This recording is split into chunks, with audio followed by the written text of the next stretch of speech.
آج یوم ضربت ہے اور آج میں ایک ایسی ہستی کے اوپر گفتگو کرنا چاہ رہا ہوں کہ جس کو تاریخ نے باب مدینۃ العلم، فاتح خیبر، مظہر عدل قرار دیا۔ ایک ایسی ہستی جو کہ مسجد کوفہ کے اندر سجدے کی حالت میں زخموں سے چور ہو کر بھی فزت ورب الکعبہ کا اعلان کر رہی ہے۔ حضرت علی فرماتے تھے الملک یقطع مع الکفر ولا یقطع مع الظلم۔ ایک ریاست، ایک حکومت کفر کے ساتھ تو چل سکتی ہے لیکن ظلم کے ساتھ نہیں۔ 19 ماہ رمضان آپ پر ایک شکی ترین خارجی عبد الرحمن ابن ملجم لعنہ اللہ زہر میں ڈوبی ہوئی تلوار، 3 دن تک اس نے اپنی تلوار کو زہر میں ڈبائے رکھا اور اسی تلوار سے اس ملعون نے حضرت علی کے سر کے اوپر ضرب لگائی۔ حضرت علی جب مسجد میں داخل ہو رہے ہیں، عبد الرحمن ابن ملجم وہ ملعون جو ہے وہ سو رہا ہے، آپ اس کو جگاتے ہیں، اٹھو نماز کا وقت ہے، نماز ادا کرو۔ اس گفتگو کا محور جو ہے وہ ایک سوچ ہے، وہ ایک انڈیکیشن ہے۔ نماز کا وقت ہے، حضرت علی نماز ادا کر رہے ہیں، سجدے کی حالت میں ہے اور سجدے کی حالت سے جب اٹھنے لگتے ہیں تو اس دوران ہی اس ملعون نے وار کیا اور وہ ضرب اتنی شدید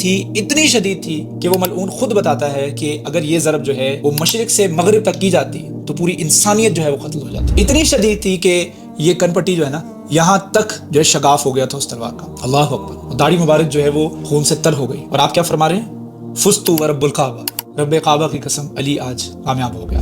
اس کے بعد وہ شربت لایا گیا تو حضرت علی نے اپنا کانپتا ہوا قاتل دیکھا تو فرمایا کہ اس شربت کی مجھ سے زیادہ میرے قاتل کو ضرورت ہے، اس کو دو اور اس پر بھی ایک وار کرنا کیونکہ اس نے مجھ پر بھی ایک وار کیا۔ آج کا جو انڈیکیشن ہے، آج کا جو اشارہ ہے، آج کا جو سبق ہے وہ یہ ہے کہ حضرت علی نے سجدے کی حالت میں، نماز کی حالت میں ضرب کھائی۔ حضرت امام حسین نے کربلا میں سجدے کی حالت میں ضرب کھائی۔ This is indicating the importance of نماز۔ نماز کی امپورٹنس دیکھیں آپ، رسول اللہ صلی اللہ علیہ وسلم خود اور ان کی اہل بیت جو ہیں وہ کس طرح سے نماز کی امپورٹنس کے اوپر توجہ دے رہے ہیں۔ ان ایام میں نظر و نیاز کرنا، دیگر اہتمام کرنا، آل گڈ، سب کچھ کرنا چاہیے، لیکن جو پرائمریلی سبق ہمیں مل رہا ہے اس شہادت کے اندر وہ کیا ہے؟ نماز۔ ضرب کھانے کے بعد حضرت امام حسن کو رضی اللہ عنہ کو ارشاد فرما رہے ہیں پہلے نماز مکمل کرواؤ، اس کے بعد مجھے دیکھنا، نماز کا وقت ہے، نماز۔